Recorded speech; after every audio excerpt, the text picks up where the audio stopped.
اما بعد صلاۃ علی نبینا و حبیبنا و شفیع ذنوبنا اللہم صلی علی سیدنا و مولانا محمد وعلی آل سیدنا محمد مبارک وسلم علیہ الصلاۃ والسلام علیک یا رسول اللہ وعلی آلک و اصحابک یا حبیب اللہ کی محمد سے وفا تو نے تو ہم تیرے ہیں، یہ جہاں چیز ہے کیا لوح و قلم تیرے ہیں۔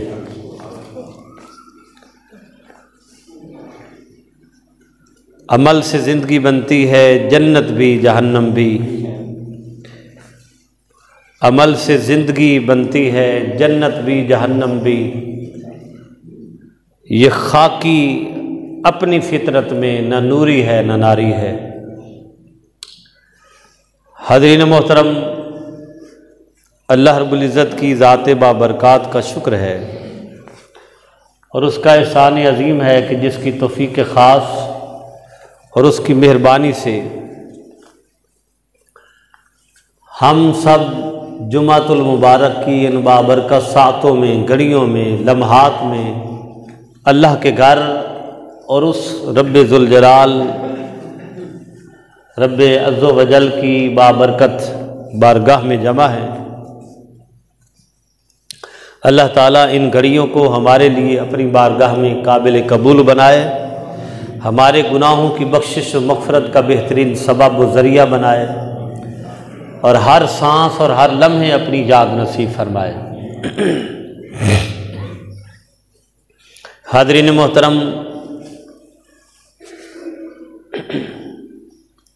اللہ تبارک و تعالیٰ نے ہمیں ایمان جیسی عظیم دولت سے سرفراز فرمایا، اور اللہ رب العزت نے ایمان والوں کے لیے، اہل ایمان کے لیے اپنی دائمی اور ابدی نعمتوں کا اعلان فرمایا ہے۔ ایک مسلمان کی زندگی میں دو چیزیں بہت زیادہ اہمیت کی قابل ہیں،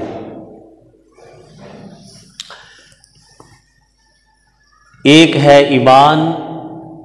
اور دوسرا ایمان لانے کے بعد اعمال صالحہ۔ پچھلے جمعۃ المبارک میں نے آپ کے گوش گزار یہ بات کی تھی کہ ہمارا دین ظاہری طور پر ہمیں ہر لحاظ سے مضبوط کرتا ہے کہ ہم اپنی صحت کا خیال رکھیں، اپنے جسم و جان کا خیال رکھیں،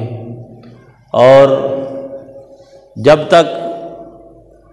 ہمارے جسم میں توانائی نہیں ہوگی، صحت و تندرستی نہیں ہوگی، اس وقت تک ہمارا جو اندرونی نظام ہے، باطنی نظام ہے، اس میں مضبوطی نہیں آ سکتی،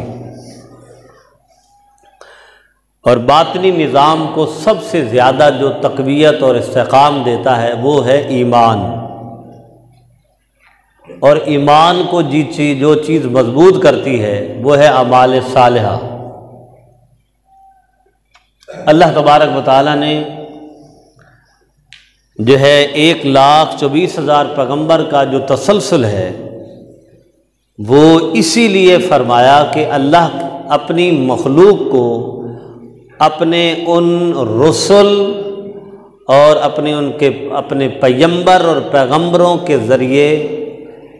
اپنی ذات پر ایمان لانے کا بہترین سبب قرار دے کہ جا کے اللہ کی مخلوق تک پیغام پہنچائے۔ جیسے اللہ رب العزت نے فرمایا تلک الرسل فضلنا بعضهم علی بعض منہم، کہ فرمایا کہ یہ رسولوں کا جو سلسلہ ہے یہ وہ سلسلہ ہے کہ جن میں بعض میں سے بعض کو میں نے فضیلت دی ہے، کچھ ایسے ہیں جنہوں نے رب سے کلام کیا، کچھ ایسے ہیں جو رب کے کلیم اللہ بن گئے، کوئی روح اللہ بن گئے، کوئی ذبیح اللہ کا لقب پا گئے، اور کوئی محبوب خدا کا لقب پا گئے۔ اور ایمان اس وقت تک مکمل نہیں ہوتا کہ جب تک صاحب ایمان ان چیزوں کا اقرار نہ کرے کہ آمنت باللہ، ایمان لایا میں اللہ پر، وملائکتہ، میں اس کے فرشتوں پر، وکتبہ، میں اس کی کتابوں پر، ورسلہ، میں اس کے رسولوں پر، والیوم الآخر، اور فکر آخرت، آخرت کے دن پر، اور پھر فرمایا بالقدر خیرہ وشرہ من اللہ تعالی، کہ اللہ تعالیٰ کے اختیار خیر و شر کی قدرت پر، خیر و شر کے اختیار پر، قدرت پر، اور پھر رب ذوالجلال پر ایمان لانے کا کہ فرمایا والبعث وبعد الموت، کہ موت پر اور مرنے کے بعد اگلی جو زندگی ہے جی اٹھنے کی، اس پر جب تک ان چیزوں پر ایمان مکمل نہیں ہوتا اس کو صاحب ایمان نہیں کہتے۔ ان چیزوں کے اقرار کے بعد اعمال صالحہ کا جو بہترین پیش خیمہ ہے، جو قرآن و حدیث میں ہمارے لیے اہل ایمان کے لیے آیا، جب تک اعمال صالحہ نہیں ہوں گے، چاہے کوئی سید زادہ ہے، چاہے کوئی رسول کا، نبی کا بیٹا ہے، پیغمبر خدا کی اولاد ہے، گھر والے ہیں، جو مرضی ہو جائے، جتنا اعلیٰ حسب ہو جائے، جتنا اعلیٰ نسب ہو جائے، چاہے کوئی ولی کے گھر میں پیدا ہو جائے، چاہے کوئی کہے کہ میرا والد تو غوث قطب ابدال، اور نہیں، جب تک ایمان نہیں ہے اس وقت تک نجات نہیں ہے۔ اور ایمان ہونے کے بعد اعمال صالحہ اور ایمان کا آپس میں جو ہے دائمی تعلق اور ناطہ ہے۔ اللہ رب العزت نے سورۃ البقرہ آیہ نمبر 25 میں اللہ رب العزت نے ارشاد فرمایا کہ میرے حبیب صلی اللہ علیہ وسلم آپ ان کو خوشخبری دے دیں، وبشر الذین، ان کو خوشخبری دے دیں، آمنو، جو ایمان لے آئے، وعاملوا الصالحات، اور نیک عمل کرتے رہے، تو یقیناً ان کے لیے اللہ کی بارگاہ میں باغات ہیں، نہریں ہیں، اور اللہ کی بارگاہ میں ان کے لیے دائمی انعامات ہیں۔ پھر اللہ رب العزت نے ارشاد فرمایا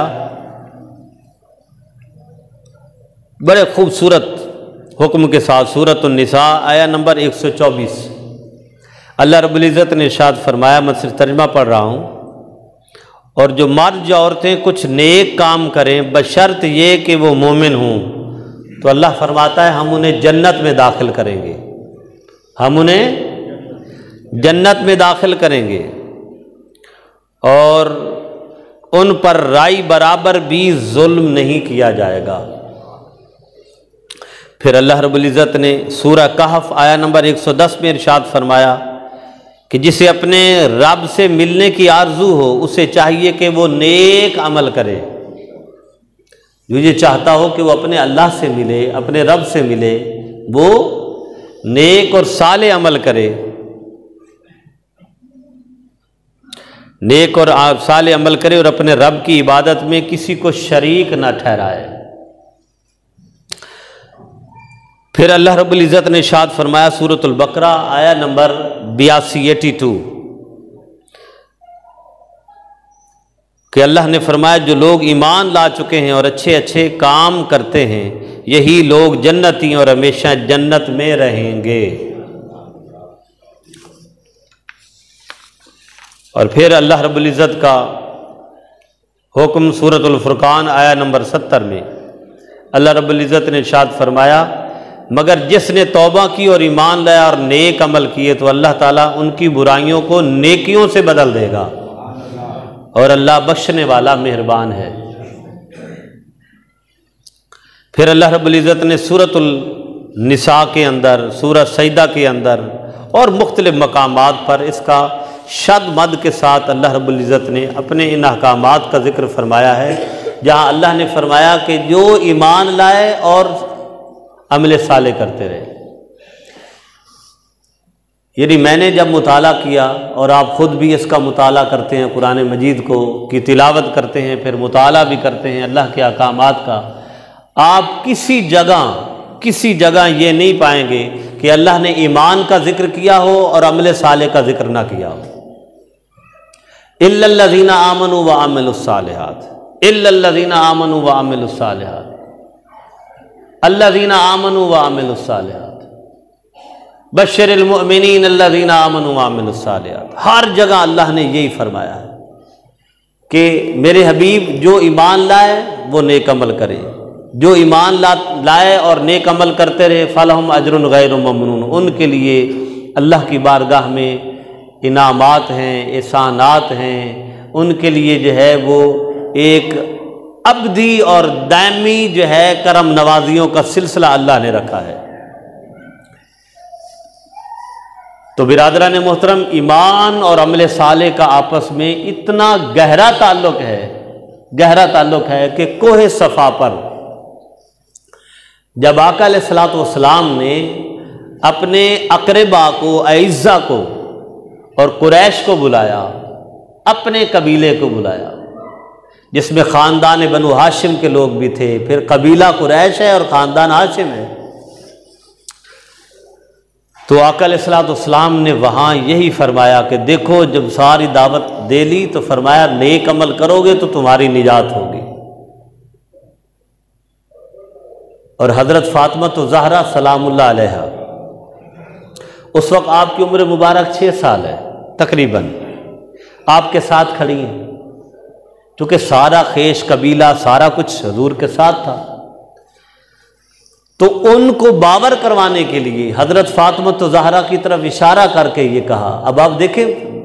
6-7 سال کا بچہ تو ویسے ہی معصوم ہوتا ہے، جب تک کوئی بالغ نہیں ہوتا اس وقت تک وہ مکلف ہی نہیں، اللہ کے احکامات کا وہ جو ہے وہ اللہ تعالیٰ کے احکامات کا مکلف ہی نہیں، اللہ تعالیٰ جو ہے اس کو کوئی سزا اور کوئی نافرمانی کا کوئی تعلق ہی نہیں ہے، جب تک کہ کوئی صاحب بلوغت نہیں ہوتا، صاحب تکلیف نہیں ہوتا، اس پر احکامات امپلیمنٹ نہیں ہوتے، لاگو نہیں ہوتے۔ لیکن آقا صلی اللہ علیہ وسلم نے ان کو باور کرانے کے لیے گو کہ اس فرمان کو کئی لوگوں نے دوسرے زمرے میں بھی لے لیا کہ اے میری بیٹی فاطمہ دیکھو، جب تک تم بھی نیک عمل نہیں کرو گی میں تمہارے لیے کچھ نہیں کر سکوں گا۔ بات سمجھ آ رہی نا آپ کی؟ اب 6 سال کی 7 سال کی معصوم بچی ہیں اور پھر حضور کی بیٹی ہیں حضرت فاطمہ، ان کو یہ باور کرا رہے ہیں کہ یہ انشور کرو کہ اگر میری سگی بیٹی بھی نیک اعمال نہیں کرے گی تو میں ان کے کام نہیں آؤں گا، لہذا تم ایمان لے اور نیک عمل کرو۔ مقصد تو کسی چیز کو انشور کروانا تھا، اب اس سے کوئی اور کوئی معنی لے تو ہر ایک کی اپنی مرضی کی بات ہے۔ اور حضرت ام المومنین عائشہ صدیقہ رضی اللہ تعالیٰ عنہ روایت کرتے ہیں کہ آقا صلی اللہ علیہ وسلم نے ارشاد فرمایا کہ اے میری زوجہ، اے ام المومنین عائشہ صدیقہ، یاد رکھو قیامت کے دن کوئی بھی اللہ کی رحمت کے بغیر نہیں بخشا جائے گا، یعنی عمل کر کے اترانا نہیں ہے۔ بھئی ایمان والے ہیں، ہم نیک عمل بھی کرتے ہیں، ان پر تکبر، غرور اور اطراعت نہیں آنی چاہیے کہ بھئی میں نے تو بڑے نیک عمال کر لیے ہیں، فرمایا نہیں۔ ام المومنین سے فرمایا آقا نے صلی اللہ علیہ وسلم کہ ہمیشہ رب کی رحمت کی متلاشی رہو، کوئی بھی شخص اپنے اعمال کی بنا پر بخشا نہیں جائے گا جب تک کہ اس رب ذوالجلال کی رحمت اس کے اعمال میں اور اس کے حصے میں نہیں آئے گی۔ حضرت عائشہ نے جواباً عرض کیا یا رسول اللہ کیا آپ بھی؟ فرمایا ہاں میں بھی۔ کیا فرمایا؟ میں بھی، جب تک میرے ساتھ بھی رب کی رحمت شامل حال نہیں ہوگی اس کی بخشش مجھے بھی۔ حالانکہ آپ یہ دیکھیں کہ اللہ نے تو اپنے محبوب سے کلیئرنس کا سرٹیفکیٹ دے دیا، اور انبیاء تو ویسے ہی معصوم عن الخطا ہوتے ہیں، ان سے تو وہ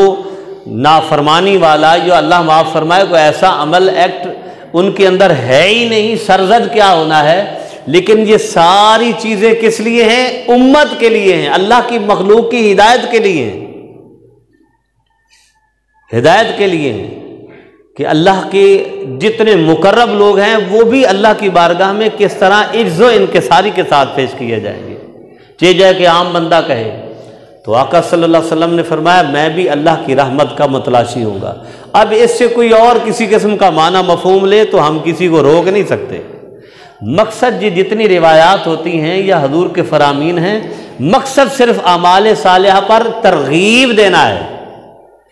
کہ نیک اعمال کی طرف بلانا ہے۔ کیوں کہ اگر صرف حسب نسل والا ہی اپنے خاندان کی وجہ سے کو بخشا جاتا تو پھر حضرت نوح علیہ السلام کا بیٹا کنعان جو جودی پہاڑ پر چڑھ گیا اور طوفان نوح آیا، پانی چڑھتا چڑھتا چڑھتا حضرت نوح علیہ السلام کی کشتی اس کے قریب گئی، کہا کہ بیٹا اب تو تیرے پاؤں تک پانی آ گیا، اب تو میری کشتی میں سوار ہو جا اور نجات پا جا۔ تو کہنے لگا نہیں، ابھی میرا اوپر حصہ تو باقی ہے۔ آخر جب ڈوبا اور غرق ہونے لگا، ڈبکیاں کھانے لگا، تو حضرت نوح علیہ السلام نے اللہ کی بارگاہ میں التجا کی۔ اللہ نے فرمایا نہیں نوح، بس لیسا من اہلک، یہ تیری اہل سے ہی نہیں ہے۔ اگر صرف خاندانی حسب و نسب پر بخشش اور مغفرت اور رب کی رحمت ہوتی تو اللہ فرماتا ٹھیک ہے کوئی بات نہیں، ایمان قبول نہیں کیا ہم اسے جنت میں، لیکن نہیں، فرمایا نہیں لیسا من اہلک۔ جب تک حالانکہ بیٹا ہے حضرت نوح علیہ السلام کا، ایمان نہیں لایا تو اللہ نے ان کی صلب اور حسب و نسب سے ہی نکال دیا، بیوی کو بھی نکال دیا۔ لوط علیہ السلام کی زوجہ کہ جب فرشتے آتے اللہ کا پیغام لے کر سنا کے چلے جاتے، وہ دیکھتی کہ یہ احکام آتے ہیں، بھاگ کے اپنے قبیلے خیش اور اپنے خاندان والوں کو بتاتی کہ اب یہ ہونے والا ہے۔ تو اللہ تعالیٰ نے جب عذاب بھیجا تو وہ بیوی بھی اس عذاب میں اس کا بھی وہ بھی ہلاک ہوگی اور جہنم رسید ہوگی۔ تو اعمال صالحہ، نیک عمل، عمل صالحہ، عمل صالح جب تک نہیں ہوگا اس وقت تک نجات نہیں ہوگی، یہ ذہن میں رکھیں۔ اب اعمال صالحہ جو ہے اس کا کنسیپٹ بہت واضح ہے، ایک ہے حقوق اللہ اور دوسرا ہے حقوق العباد۔ حقوق اللہ میں ہم نماز پڑھتے ہیں، ہم زکوٰۃ دیتے ہیں، ہم روزہ رکھتے ہیں، ہم حج ادا کرتے ہیں، ہم قرآن مجید کی تلاوت کرتے ہیں، نفلی عبادات کرتے ہیں، یہ سارے حقوق اللہ ہیں۔ اور دوسرا ہے حقوق العباد کہ بندوں کے حقوق۔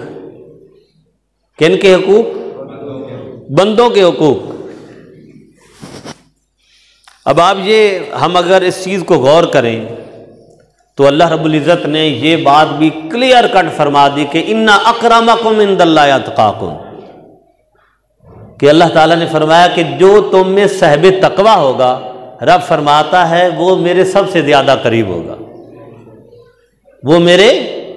قریب ترین وہی ہے۔ ان اکرمکم عند اللہ اتقاکم۔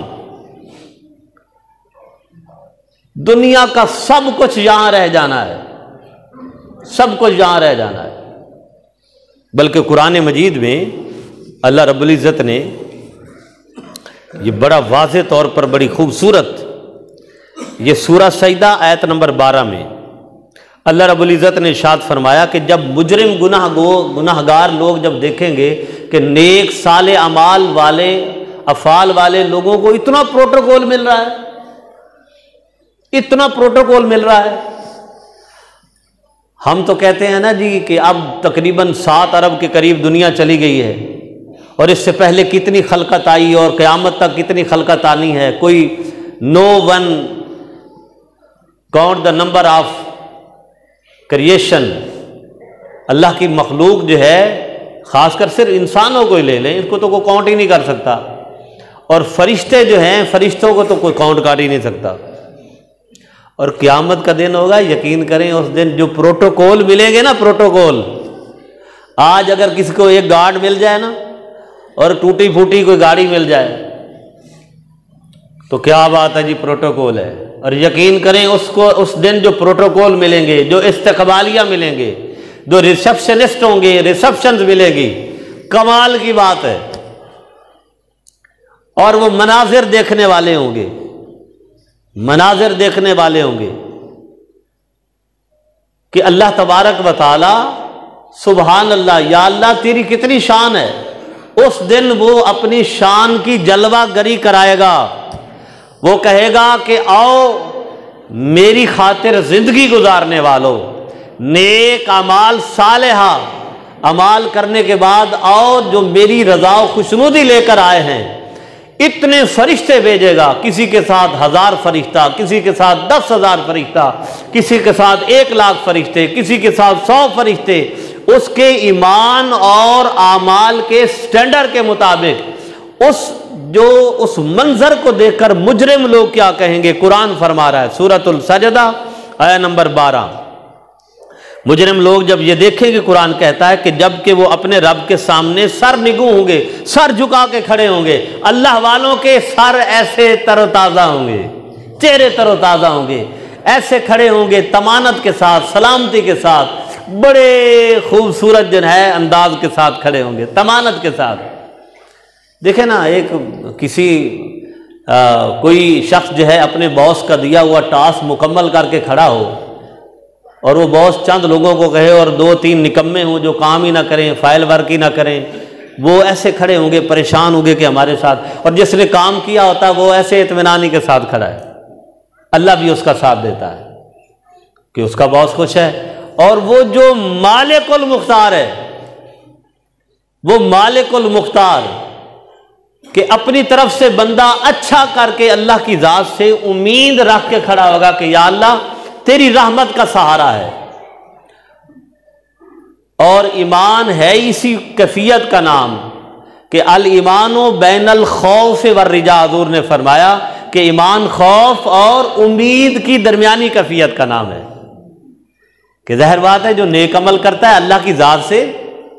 امید رکھتا ہے، چونکہ حضور نے واضح فرمایا کہ اے میری امت، اے اللہ کی مخلوق، نیک عمل کر کے یہ نہ کہو کہ یا اللہ مجھے بخش دے،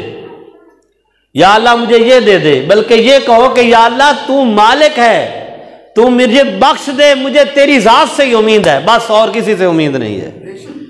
میں نے تیری ذات سے لینا ہے، تو عطا کرے گا۔ اس امید کے ساتھ اللہ کی بارگاہ سے دعا مانگو۔ جب یہ منظر پروٹوکول کے دیکھیں گے،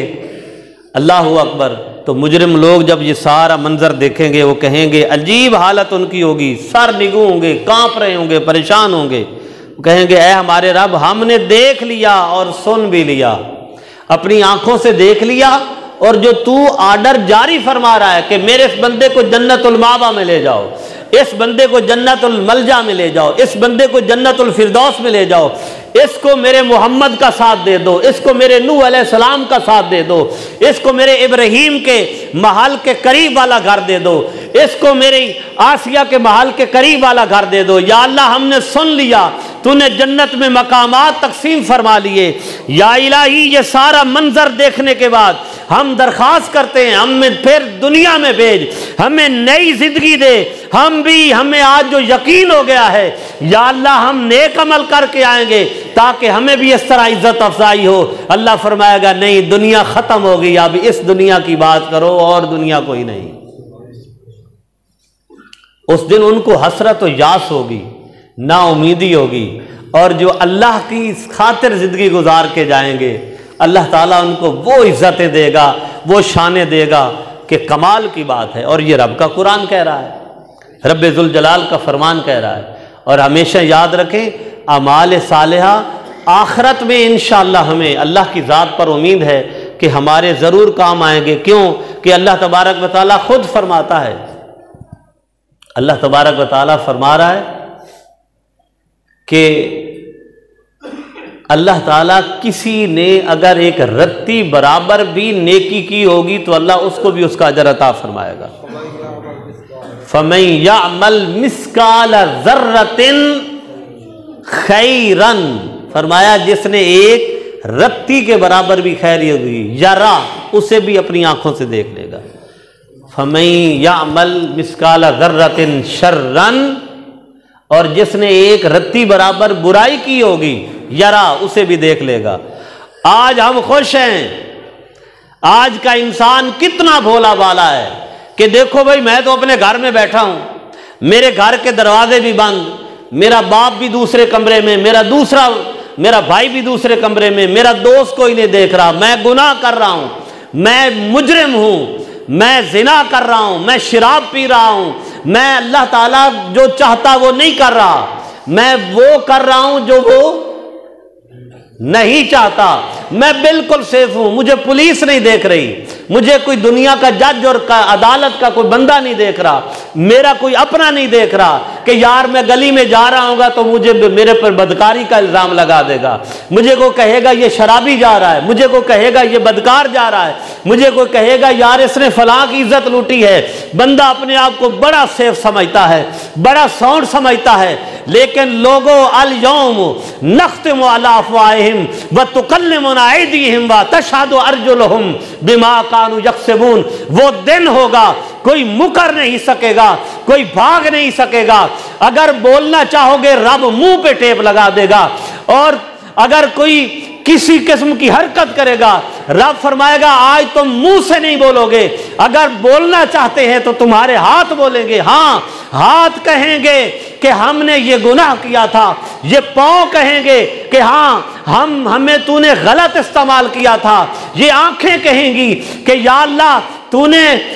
ہم یہ گواہی دیتے ہیں کہ اس نے یہ گناہ کیا تھا۔ یہ وہ شخص کہ منہ سے جب ٹیپ اتاری جائے گی تو حدیث میں آئے گا اس کے منہ سے جب مہر ہٹائی جائے گی تو وہ کہے گا اے میرے ہاتھ، اے میرے پاؤں، میں تمہاری خاطر تمہیں سکون دینے کے لیے سب کچھ کرتا رہا، تم ہی میرے خلاف چلے گئے۔ اللہ فرمائے گا بس اب یہ تیری گواہی تیرے ہاتھ دے چکے ہیں، تیرے گناہ گار ہونے کا اتنا ہی بڑا ثبوت موجود ہے۔ آج کا انسان سمجھتا کہ مجھے کوئی نہیں دیکھ رہا، مگر وہ رب دیکھ رہا ہے۔ وہ فرماتا ہے اندھیری رات ہو، حدیث میں آیا اندھیری رات ہو، آندھی چل رہی ہو، طوفان چل رہے ہوں، بارش برس رہی ہو، انسان کو اپنی آنکھوں سے اپنا ہاتھ بھی نظر نہ آتا ہو، ایک پہاڑ ہو، پہاڑ کے اندر چھوٹی سی چونٹی ہو، وہ چل رہی ہو، اس کے قدم سے جو آواز اٹھتی ہے وہ بھی رب سن لیتا ہے، تو بندہ کہاں چھپ کے جائے گا؟ اس لیے برادران محترم ایمان کے ساتھ اعمال صالحہ کرو تو یہی قبر میں ہی دیکھ لینا کتنا پروٹوکول ملتا ہے، قبر میں ہی دیکھ لینا اللہ کتنا پروٹوکول دیتا ہے، کتنے فرشتے آ کے کہتے ہیں یہ نیک ہے اس کو جنت کے دروازے کھول دو، اور حضور نے فرمایا آخری حدیث بیان کر کے میں اجازت چاہوں گا کہ جو نیک ہوگا قبر میں صبح بھی شام بھی جنت کے دروازے کھول کے کہا جائے گا یہ تیرا ٹھکانہ ہے جو آخرت میں تجھے ملے گا، یہ دیکھ اور اللہ کی رضا اور خوشنودی پہ خوش ہوتا جا، وما علیہ الا البلاغ۔